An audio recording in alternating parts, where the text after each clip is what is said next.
See quite a few of you already in the panel section, so that's great. Throughout my session, you may have questions. Feel free to post them in the Q&A section, and I can definitely take a look at it. Also, I hope y'all can hear me okay. If not, definitely let me know. I also just started sharing my screen as well. But like I said, after this webinar, you will receive a copy of this if you'd like. And you can also ask questions throughout the session. I will leave some time towards the end for questions, but feel free to post them and I'll take a look at them right towards the end. So it is going to be about a 45-minute session. I'll try to wrap it up a little earlier so I can let questions take over the session, since this is supposed to be a sort of more Q&A kind of webinar. So feel free to let me know if y'all have any questions. It is definitely focused on the Revit plugin updates, and if y'all are power users of our Revit plugin, I'm pretty sure this update is going to be super exciting for y'all. So just going over our agenda for today, we're going to be first going over some introductory topics. So this might be a sort of repetition for some of y'all who are already power users of cove.tool, but definitely making sure you'll understand the differences between a BIM model and a VEM model, going over some basic terminology there. We're then going to jump into the plugins directly. So where you can find the latest version of our plugins, that's going to be on our App Store page. So I'm going to go over that. A quick recap of the plugin workflow. So if you're new to cove.tool, you probably are not aware of how we develop our plugins and what you need to do to export your Revit model onto our platform. And really the bulk of this presentation is going to be focused on these two sections really, which is setting up your Revit model for cove.tool. So just going over some key topics here: Revit assignments or object visibility, origin point selection, Revit phases or design options if you do work with them, and also triangle counts that are a key aspect of the export process. And finally, we're going to go over the new version updates. So we recently launched version 3 of our Revit plugin right about mid-December. And here are just a few features, really the key major features that we included in this version. It does have a couple of other updates as well, but these ones are the key features that are super useful to enhance your workflow even more. And like I said, I'm going to leave some time towards the end for questions, but feel free to post them as you go through the presentation, and I can definitely take a look at it later. And if you prefer to post it in the chat as well, that works as well. And if you do want to also speak up, I can do that towards the end. So if you prefer to speak up and share your question, we can do that towards the end as well. Perfect. So yeah, let's begin. So let's start off with introductory topics. So let's first jump into what a building information model is, which also is BIM, building information model. So here what you're seeing is a typical level of detail or level of development that a model would go through depending on the phase in which the model is built at. So this also is a development through time of how really modeling improved, how it developed in terms of technology, and how new features were added to the workflow. So the first graph you're seeing here is going from 2D information that's typically in CAD, adding in 3D or the third dimension of volume, spaces, masses, and then jumping into collaborative environments to make sure you have coordinated data amongst the different stakeholders. And of course, level 4 is where we are headed at, and we're definitely also there, but there's a lot of research and development in level 4, which includes 5D, 6D, cost. It also includes optimization or even full building carbon analysis, energy analysis, life cycle analysis, and so on. So we're definitely right now in level 4, and there's so much more that's being added into this workflow. But as you can see, most firms are typically close to that level 4, but are still pretty much in level 3, only because there's a lot of adoption challenges, integration challenges, but we're definitely in that direction where we're going to be seeing, we're of course at 2023, but we're definitely seeing a lot of building lifecycle management, digital twin analysis, and basically interoperable data between different stakeholders. So that's just a quick introduction to where building information modeling is at this particular stage. And what I would also definitely recommend you all to check out is our BIM guide that we have. So this is a 5-part series that we're launching, and this is specifically for helping you all understand what amount of detail would be required in these different levels. So LOD 100, which is typically your schematic design phase. So what sort of details would be going into a typical LOD or level of development model at this stage? So this is a quick guide that we have. It was originally an entire BIM guide that goes through all the phases, but now we broke it down into parts or like bite-sized content that you can definitely check out. So make sure you go into our resources page. You can also find us on LinkedIn, but make sure to download these ebooks because we will be launching the next series pretty soon. So now that we have an idea of what building energy or building information modeling is, let's jump into energy modeling, which is what Cove tool is built for. So from all of your BIM models, there is only certain parts of the model that will impact your UI. Of course, your model is built for different purposes, and therefore the model also needs to be set up in a way that it is compatible for energy modeling in specific. So here, what you're seeing is a typical example of the kind of heat exchanges or heat transfers that happen between a building. And there are really 4 key ingredients to these building simulations. So first, what we are going to do on the Cove tool side of things is, of course, recreate the conditions of your local environment using weather files. Next, which is where the model comes into play, which is the representation of the building in terms of a digital format. So that's going to be your model representation. Next, what we're going to do is select performance metrics, select assumptions based on the kind of certifications you're meeting, the location you're at, what sort of code requirements you have. We're going to choose and pick a few inputs that will match, that you need to comply with, of course. And finally, what you need is the final certification or final code compliant authority that you need to comply with. So what sort of standards do you need to follow? What sort of ASHRAE standards you need to meet? What sort of code requirements do you have? IECC, Title 24, so on. So that's the final ingredient, which is making sure these inputs match what your code requires you to meet. But in today's session, of course, we are focused entirely on the model representation of your building, since really all the other 3 parts is what Cove tool is already automating for. So that being said, let's now jump into geometry. So that is the entire webinar today. We're going to be focused on geometry from Revit specifically. And if you all are new to Cove tool and you're wanting to make use of our plugins and test it out for yourself, you are going to find all of them on our App Store page right here, cove.tool/App Store. As you can see, we do have a number of different integrations with other third-party plugins. We also have integrations with the most commonly used 3D modeling platforms. We're, of course, focused on the Revit workflow today. So depending on what stage your Revit model is at, we can absolutely export your model and have analysis run on it through Cove tool. So make sure you're checking out cove.tool/App Store and selecting this Revit panel. That's going to direct you to the Revit resources page, and you're going to find the latest version, which says version 3.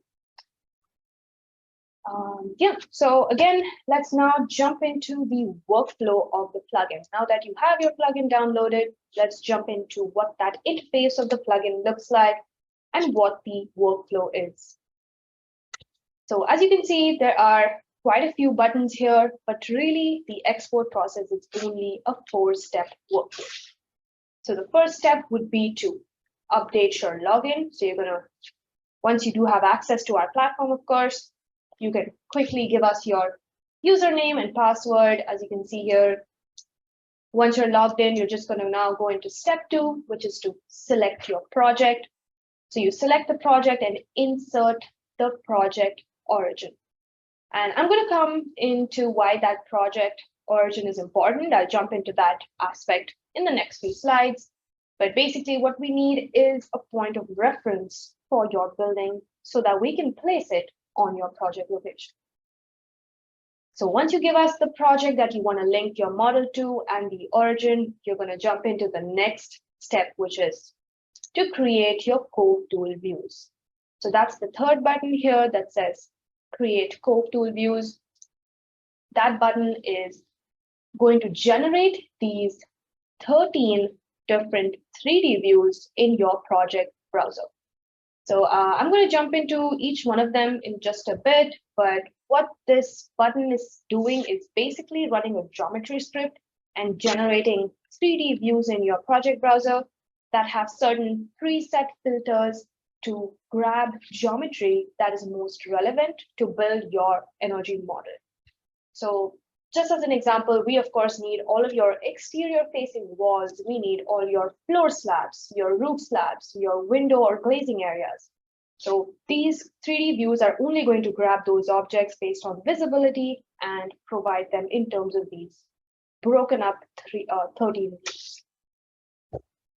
So that's the third step. Now let's jump into the fourth step, which is just to export your geometry. So the plugin really is doing most of your work, which is only exporting geometry that is relevant for that building energy model.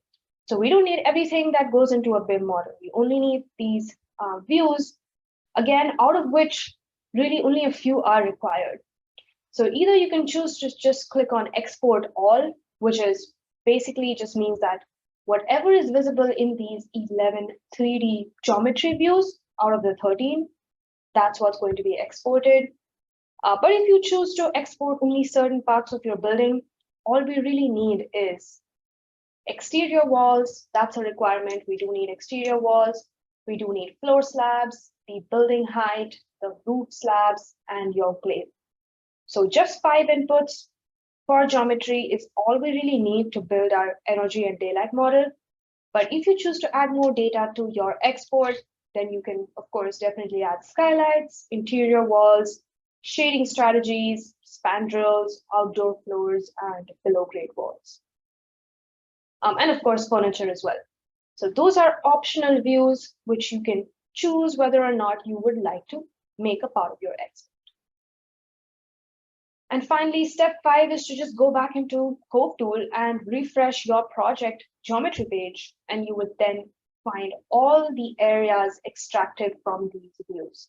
So based on the number of walls you exported from the exterior wall view, we're going to basically find out what the area is of those walls and, of course, populate all of that geometry for you.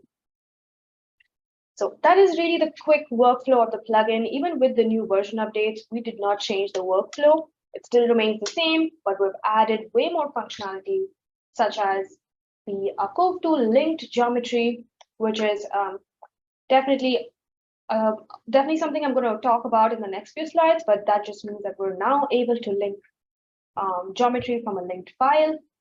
And we also have a cove tool combined view, which is basically a combination of whatever is visible in the other cove tools. So those are the 2 new views we added, but everything else pretty much has remained the same.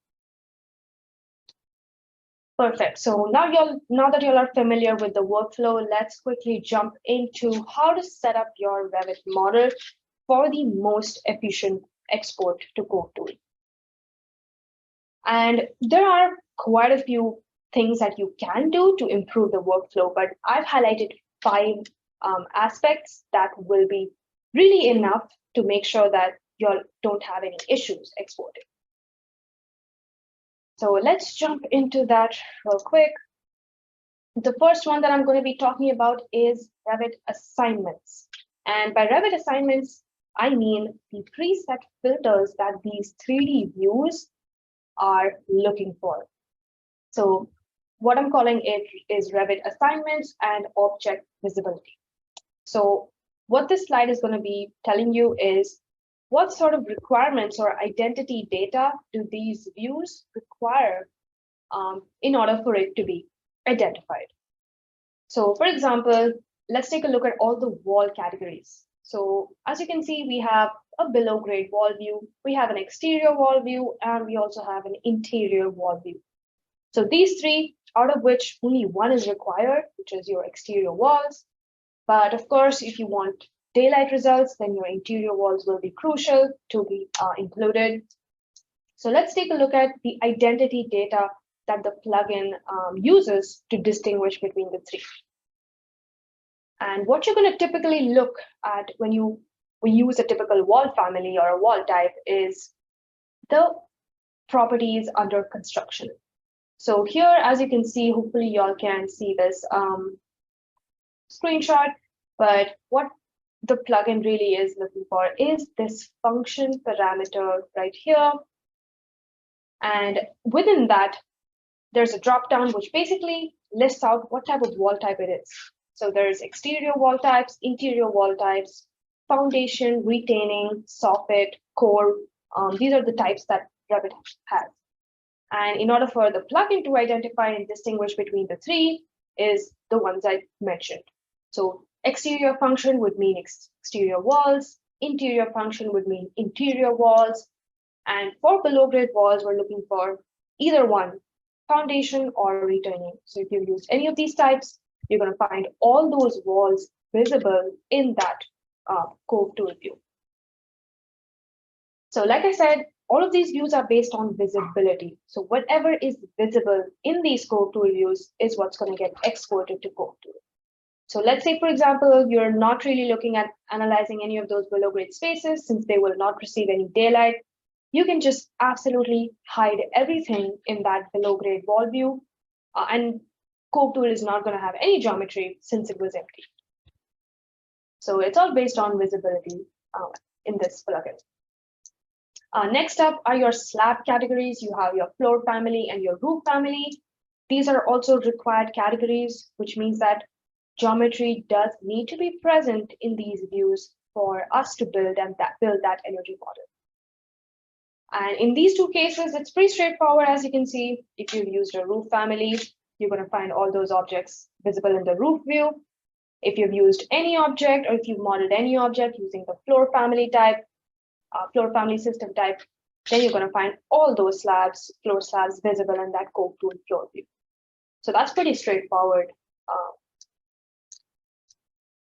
And then let's jump into the next required category, which is your building height. So the building height input is based on elevation markers. So the highest elevation marker that you have set is what cove.tool is going to take as your overall building height. And here I would definitely like to give a disclaimer, which is, of course, if you have set up your elevation markers, let's say with respect to sea level or with respect to a certain height off the ground, which, for example, 100 feet. So if you started your lowest level at 100, you know that your highest elevation marker is also going to be off by 100. So in that case, the plugin does give you the opportunity to edit the building height before you export. So you can absolutely do that and make sure you're giving us the right height of the building. It can just be the overall height of the building or the height of your highest point of your conditioned space. And that would be enough to accurately model your building.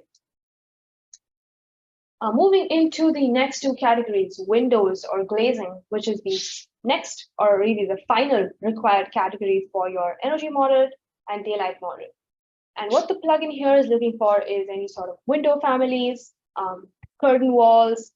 If you use curtain systems, these are the things that the plugin will automatically detect for you. Again, that's pretty straightforward in general. So yeah, let's move into the next category. Yeah, I do see a question in the chat, but I will definitely answer that once I complete these slides. Perfect. So the shading device category is actually a pretty important category, especially if you have a lot of shading strategies, a lot of objects in your site that would provide benefit from having daylight blocked. So the shading device view by default will actually include your curtain wall mullions. So that's automatically detected if you've used a curtain wall with mullions. But in addition to that, what you would want to include manually is any sort of overhangs, balcony slabs, spaces that are pretty much extending from your building envelope. So if you have any object extending off of your building envelope that is not part of your conditioned spaces, you would put those in this view. And by put, I mean you would want to unhide them in this view. Like I said, these are all based on visibility. What you can do here is basically use the reveal hidden elements, which is a feature under each 3D view. It's really a light bulb icon under each cove tool, under each 3D view in Revit. Once you have that turned on, it's going to open up everything that is basically hidden in your model. You can select those objects and unhide them in this view. So once you have such objects included in the view, you're then now accounting for daylight being blocked from the affected spaces. So as you can see, there's this lobby canopy structure right above the entrance. There's also tiny overhangs. I'm not sure if you can see them, but these really long overhangs are also included here, along with that mullions. So those are your shading devices. And as I had mentioned earlier, there are 11 categories, but really only 5 are required, which is your floors, exterior walls, roofs, windows, and building height. And all others are really optional, which is you can either leave that view completely empty or export them if you like. Now let's move on to the other optional categories. So we also have skylights. And for this, what the plugin is going to look for, simple and straightforward skylight family types. And apart from that, it's also going to detect sloped glazing on your model. So that's pretty straightforward, nothing to do in there. Moving into the spandrel view, spandrels is something that you can, again, it's optional, you can choose to include or not. But what this view is basically looking for is panel types that have a visual light transmittance input as 0. So again, if you go into the system family or system panel properties and scroll down to the analytical properties section, there is an input there called visual light transmittance. And it's the one I've highlighted here.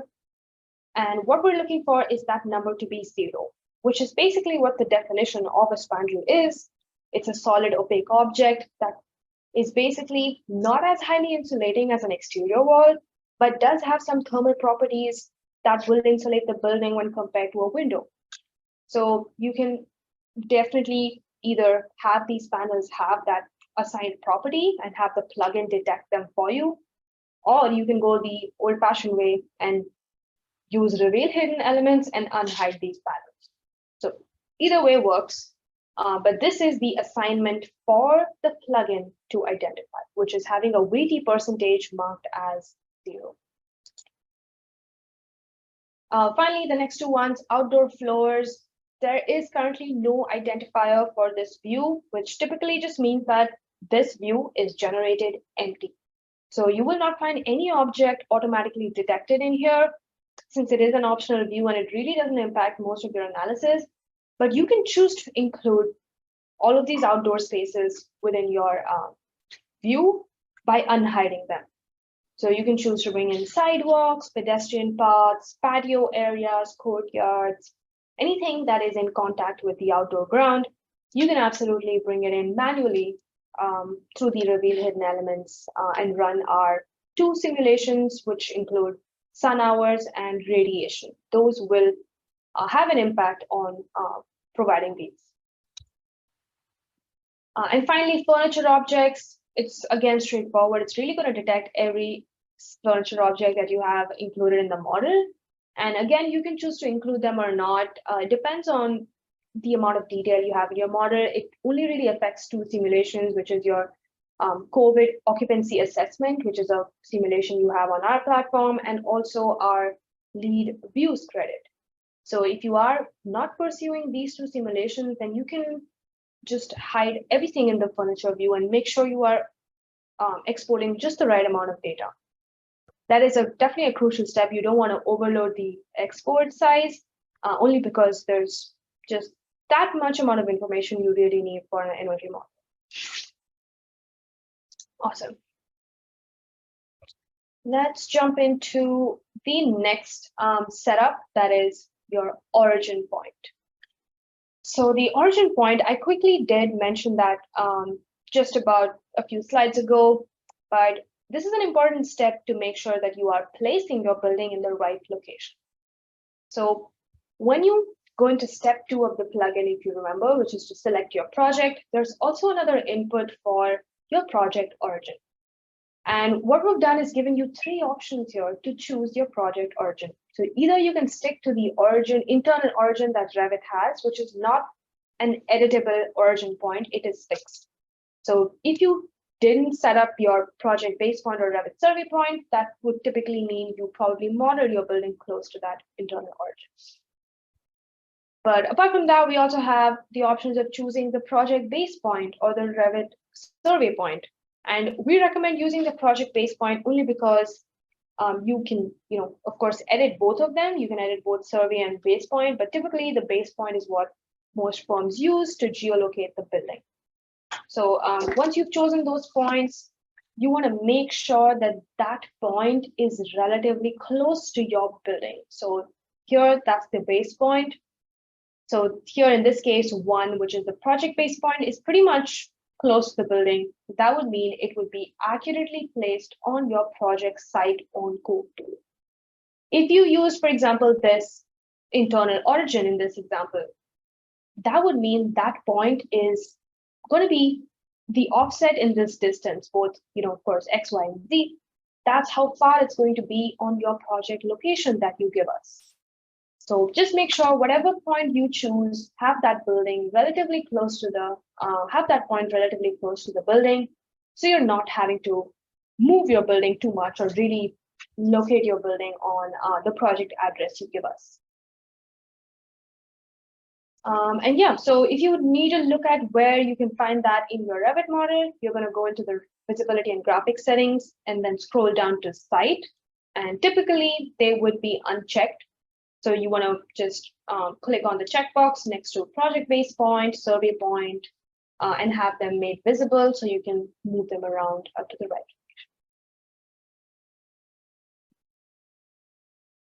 Okay, let's now move on to the, this is a quick GIF of how you can do that. So that's a project base point.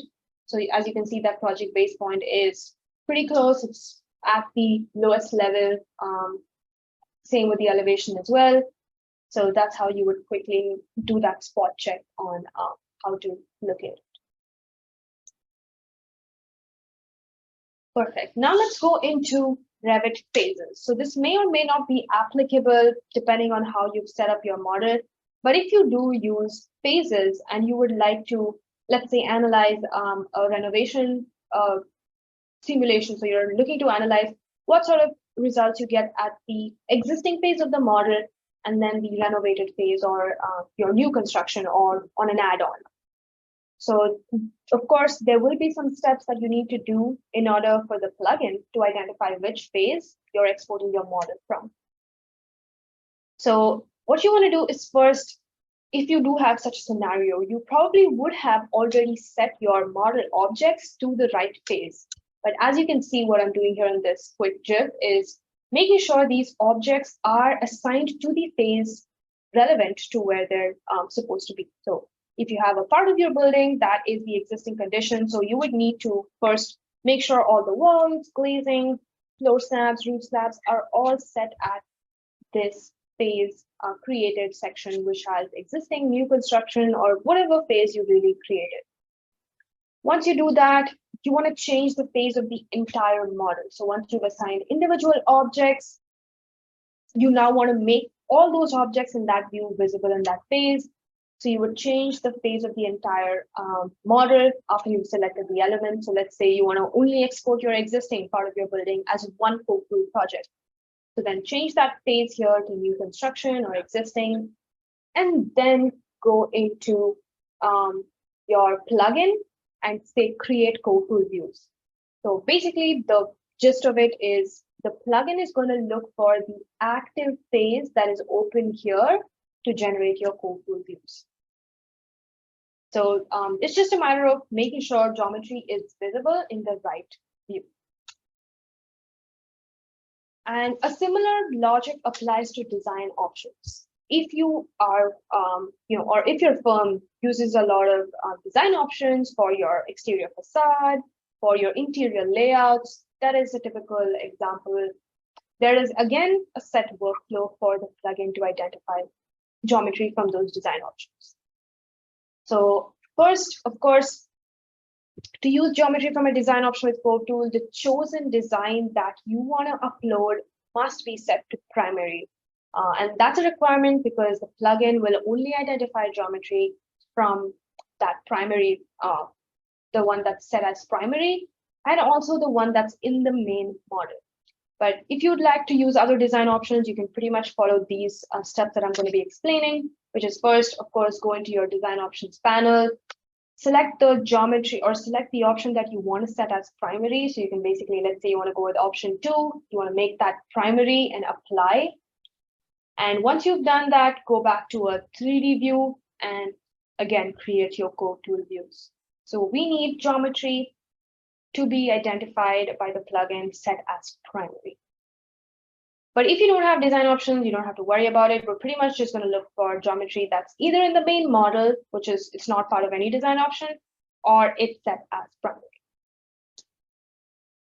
We also have, of course, articles that you can check out that I've linked in each of these slides. So you can go into these articles. They're going to go into a lot more depth on how to utilize this feature. Okay. Perfect. And yeah, now let's jump into another important part of our export process, which is the export limit. So we have an export limit in terms of surfaces, and of course, surfaces that undergo triangulation. So finally, it's going to be a triangle count limit. So if you are users of cove.tool and you have tried exporting a pretty detailed model, or you have a certain view that has duplicated geometry, you may have received this message here on the left, here, which says your project has exceeded 50,000 triangles. Please work on reducing the complexity. So of course, that is an indication that you either have one extra objects that are modeled for planning, aesthetic purposes that really have no impact on the building as a thermal envelope. Example of that is here, these detailed trusses. Structural elements like this have zero impact on your analysis. So if you do have objects like this that have been made visible for some reason in one of the cove.tool views, that is one clear indication that you have exported unnecessary geometry. And other examples of where you may have exceeded the limit is due to finishes. So floor finishes, wall finishes, partitions that have added number of paint layers or tiling, things like that, just mean that you are adding to the surface area that's being exported. That would just mean you're reaching that triangle limit. But really the culprits are curved surfaces or details like trees or really curved geometry like this. That just increases the amount of triangulation from vertex to vertex and quickly reaches that 50,000 limit. And really, typically, even a model that is built for a skyscraper typically is usually around 30,000 to 40,000 triangles. But if you have a simple tree like this, I would not call it simple, but if you just have one tree like this, which is not a typical, Revit 2D plane tree, it is a tree that has branches, leaves modeled. This tree alone would probably be 60,000 triangles in itself. So make sure you are not including such trees in your export. Instead, you can use those 2D planes that I was talking about. So Revit does have those default trees components that you can use, which are basically two perpendicular planes that intersect. So those are absolutely fine to include in your shading device view in order to account for daylight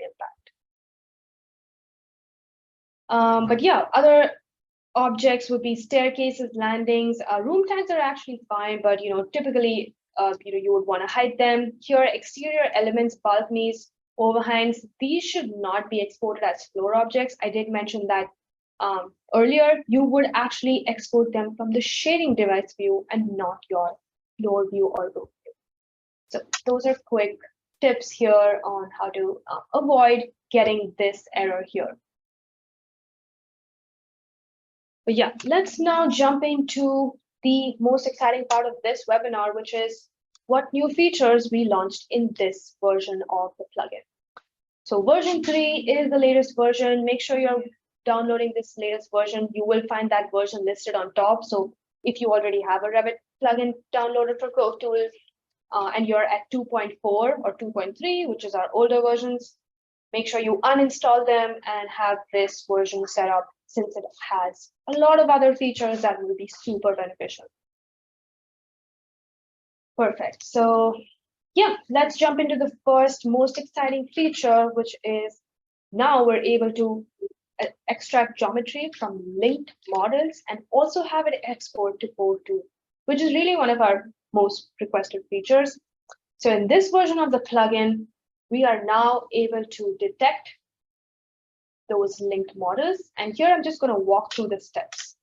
So first, you of course want to link your model. Let me also pause this.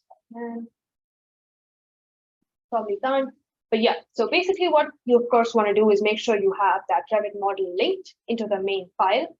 A typical example of why you may use linked files is, let's say you have your shell and core modeled as separate Revit files, which is the most common example of how you would use Revit linked model feature. So now you want to link your core model, which can be, let's say, your interior core walls. You want to link that in. So this is an example. What I'm showing you right here is an interior model.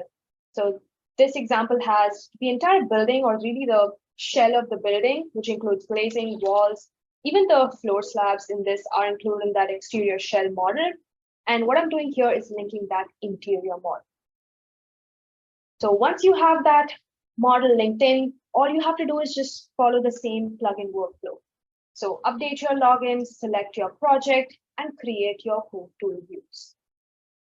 In addition to the existing workflow of creating your geometry views, we're creating another view called the cove.tool linked geometry view.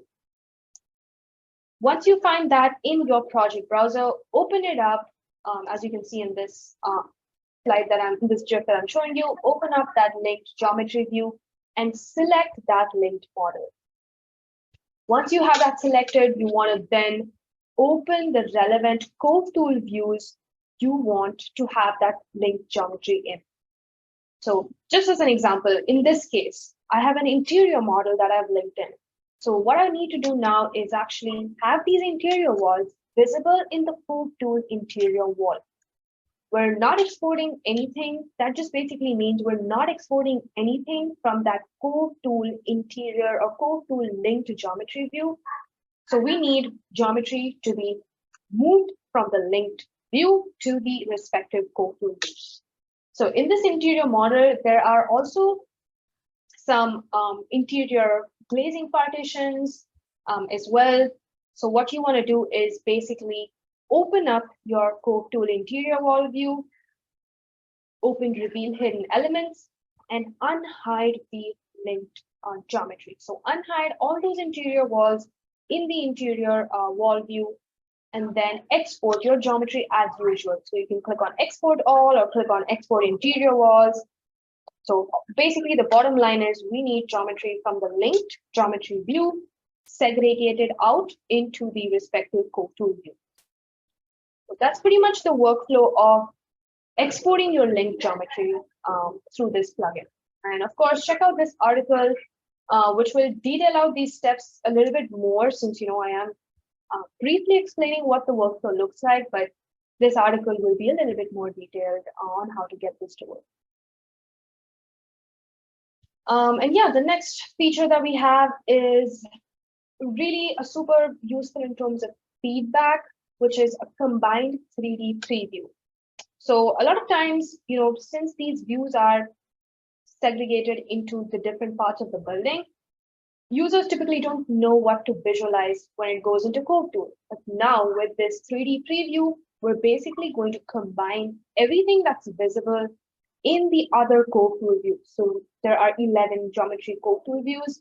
We're going to now create this combined view, which will utilize geometry that's visible in the other views. So you can quickly see what your building export should look like on cove tool through this preview, which is a quick way to make sure you're exporting the right kind of geometry. So let's say you forgot to include an entire curtain wall on one facade. You can quickly see that right here in this preview instead of waiting to export it to cove tool, see it there and then re-export. So this is a quick way to visualize your building beforehand. And there's really nothing you need to do. This view is automatically created once you click on create cove tool. So there's no steps on your end. The next really important feature is the ability to refresh your cove tool view. So we added a refresh active view button, as you can see. And what this feature is typically utilized for is to reapply cove tool filters on your 3D views. So let's say you already created your cove tool 3D views, and now you started editing your model. You started adding different glazing options. You added a different layout to your model. So what's going to happen is, since the cove tool plugin is built on static isolate features, we're not able to add the filters again automatically. There isn't a sync with what you edit. So what's going to happen is, with every new change that you model, that object is going to be repeated in all the cove tool views. Since this is a feature that is static, it's not a dynamic feature to be able to track exactly what you modeled after the changes. But through this feature, what you can now do is continue making edits to your model, add as much geometry as you need, or make changes in terms of deleting or editing options. And through this refresh view, you can open out individual cove tool views and click on refresh, and that's going to basically only keep geometry that's relevant to the cove tool view. So after you've made edits, open the cove tool views individually, select refresh active view. And really the only thing that you want to make sure that you are aware of is that this button will only apply to the active 3D view that you've opened. So if you've opened your exterior walls, the refresh button will work in a certain way for exterior walls versus a floor slab. So for example, if you manually chose to unhide floor slabs in the roof view, for example, let's say you typically model the roof of a building using the floor family, and you use Revit hidden elements to manually unhide it. Now, when you apply the refresh button, plugin is only looking for roof geometry and not a floor geometry. So you're gonna find that the floor slab will go missing, since it is not a roof slab that the plugin is looking for. So that's just something to note, but pretty much everything else is going to work as expected. You will basically review this message here that will reiterate what I just mentioned, which is refreshing a view will remove elements revealed manually if it doesn't fall into the typical category. So if you unhid if you unhid windows in the exterior wall view and then apply refresh, the windows will go will basically get removed from the view or be hidden in the view, not really removed. It's going to remain hidden since the exterior wall view is expecting walls and not expecting windows. So this is a pretty useful feature, especially to apply your filters again onto your new views. And yeah, the next one is super useful in terms of error reporting. I did touch upon triangle counts and how it can affect your export. But to help you in that process, now what we've added is a building or category by category triangle count on export. So what we've done here is basically once you click on export all and have the model, of course, exporting, the final launch panel message you will receive is a breakdown of the total triangles that I've exported from each view. So now you know beforehand whether a particular view was too detailed. And of course, as I said, we have a 50,000 triangle limit. So if your project did exceed 50,000, you will actually not be able to even visualize your building on cove.tool. So you get a warning beforehand about this. So as you can see, there's a breakdown of each view. Typically, as you can see, the shading device view is almost always the culprit because curtain wall mullions is a perfect example of where your surfaces can get multiplied and added up quite some bit. And if any of these views failed, you're also going to get that failed export. So it's a quick error reporting to tell you what was successfully exported and what was the triangle limit of it. And yeah, you will also get this message when you click on individual export buttons. So if you just exported interior walls, it'll also give you what the number of triangles was from that view. And yeah, finally, the last really important update with the plugin is exporting room data. So if y'all are using our load modeling tool, you're probably using our drawing tool heavily to import your geometry or translate your geometry into a 3D model on drawing tool, of course, which is the first step into utilizing our load calculation tool. And for that import process to be smooth in terms of translation, room data is a crucial part of our export process. And right now in the plugin, we have another button that we've added to place rooms automatically in all your floor plans. So what you're going to do is open up any floor plan that you have in your project, click on that Create cove.tool Rooms button, which is really the fourth drop down from the plugin, and it's going to give you this quick result or quick feedback on how many rooms were placed in the number of floor plans that you have, so you can get an idea of what rooms were placed based on what sort of room bounding objects you have, of course. And then you can review the rooms from a room schedule, make sure you're not including rooms that may have been placed, let's say, in shaft spaces or column wrap spaces. That's pretty common that I've seen. Just review that you're not placing rooms in shaft spaces or really just column wrap spaces. So once you've reviewed that, the export all button is basically going to automatically send room data to your project. So there's again there's no step on your end in terms of making sure the export includes rooms, because the export all feature will include rooms now. But of course, if you choose to individually export your building parts, let's say you say export walls, export floors, roofs, windows.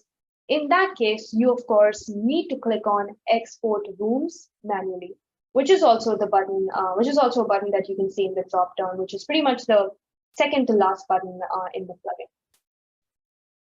But yeah, again, two super useful articles on the room import process. So if you are load modeling tool users, this is a super useful, beneficial feature.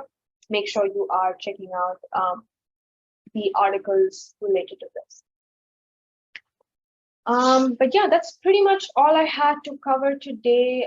We do have about 11 minutes to take questions, and I do see 3 of them right now. So let's jump into it right. Awesome. So the first one is, what happens if your exterior walls extend below grade? Do you have to split them into above grade exterior walls and below grade foundations? So let's go back into that slide on walls. Okay, great. Right. So short answer is yes, we do need the walls to be split that are below grade and above grade, since what the plugin or really what cove.tool is going to do is use your building height or your below grade wall to understand how deep it's going to sink into the ground.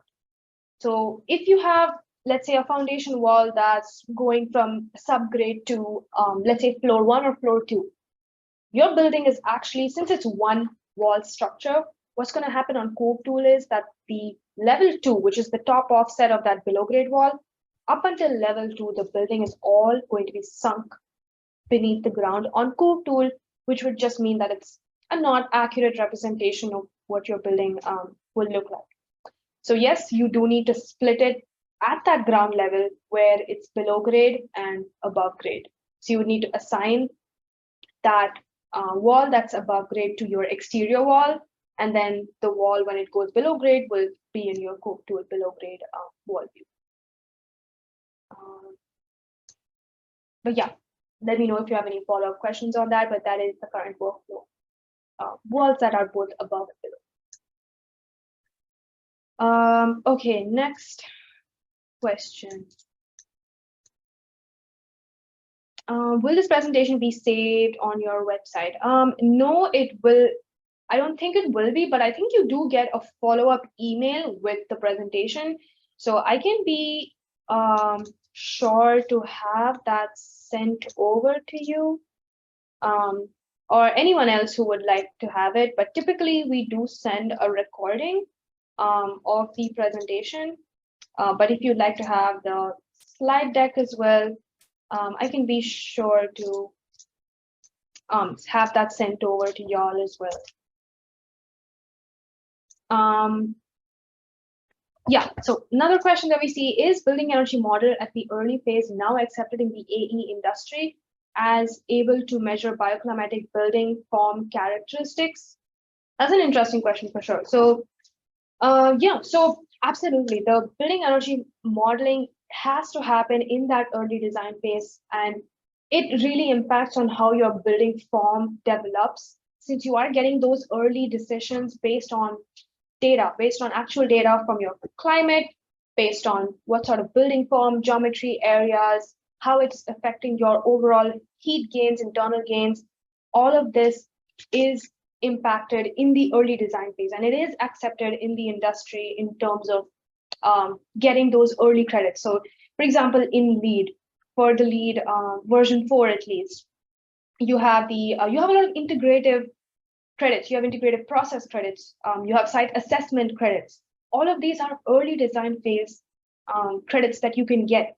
So it's definitely something that is accepted in the early design phase, since you are actively pursuing energy modeling strategies in the early design phases, where it will have a drastic impact on the final building thermal envelope, of course. So your overall utility costs are impacted because of these decisions that you made. That will affect your overall building form in terms of glazing, window to wall ratios. All of these, I would definitely say, are an early design phase exploration. It's not something it is something that people do tend to add later in the design phase, which tends to add to the project cost, tends to increase the timeline of the project, cause a lot of course, delayed timelines.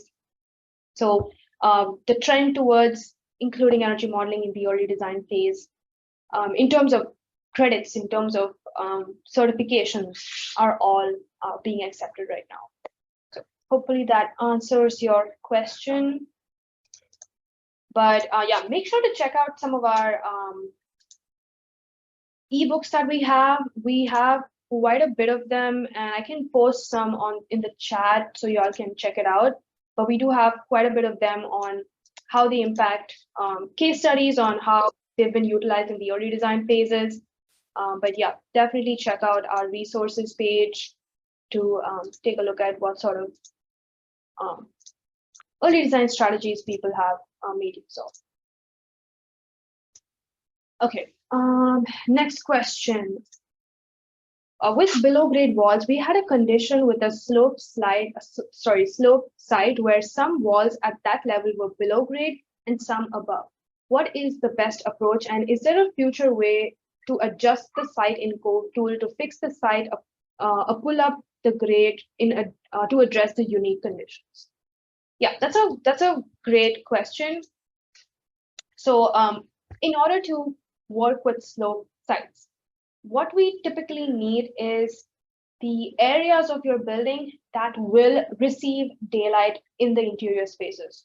So let me draw that out. Maybe that's more useful.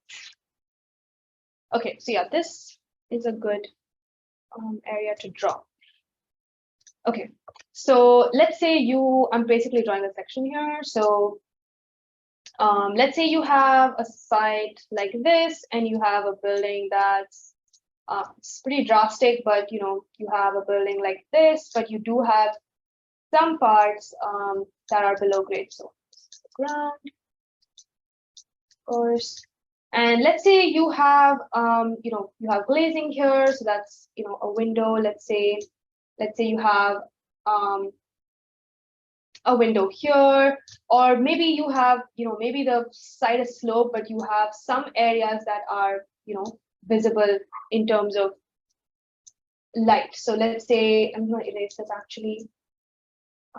And then let's say you have a condition like this, which is not maybe not the one that you were trying to explain, but let's just take it for this example. So you have this sort of sloped side, maybe this is also underground, but you are getting daylight here for some reason because it's a site that is accepted like this. So if this is all below grade and doesn't receive daylight, you can absolutely just bring in the entire building above grade, which is what I typically will recommend. Even if you have strategies to allow for daylight that go in, I would bring in the entire building above grade. So basically just move all your walls from the below grade wall view to exterior walls. And what you typically need to give us in the baseline energy page is how much of your wall area is below grade. So if I go into the baseline energy page, which is our baseline energy page for inputs, there is a below grade wall area as an input. So all we need is the number. So if you give us the area of walls that are in contact with earth, that's going to account for the kind of heat transfer that will happen between the earth and the walls that are in contact with it. But in terms of daylight, what we do need is a mass that will basically account for daylight obstruction. So you would typically want to maybe include your, let's say your terrain, which pretty much does have a lot of triangulation. But if you are able to model your terrain as a simple extrusion, so just a mass in place extrusion, and place that next to your wall that is in contact with earth, that's going to help us understand what part of your wall area is being blocked by daylight. So we want a simple mass extrusion. If I maybe just draw it in 3D, that might help a little. So, okay, let's say you just have a building super rough like that. And you have your site going like this. So what we need is a simple extrusion like that to basically model what part of your wall here is in basically shaded by that mass or the terrain. So let me just color that yellow maybe. So that much of your wall from your site or from that wall is blocked by daylight. So we just need this mass to be exported as a shading device element. So once you export that as a shading device, we know that this part of your wall will not receive daylight. But since on baseline, you're giving us the amount of below grade area and the depth, of course, we do need the depth. So that's going to be this height. We do need the area. So that's going to be another input and the U value. So that's going to be a case of how you can handle both daylight and energy model. But yeah. Hopefully that answered your question. And in future, yes, we will be adding terrain to our platform. There is no definitive timeline on when that's coming, but we definitely have that on our roadmap, which is to be, as a future update, to really have terrain on the platform or have a way of bringing in terrain into the project. So yes, those are part of our roadmap. Awesome. So we are exactly at time. Let me know if you have any last minute questions. I will also be sure to have this presentation shared with y'all. But does anyone have any last questions, or would anyone like to speak up and ask a question out loud?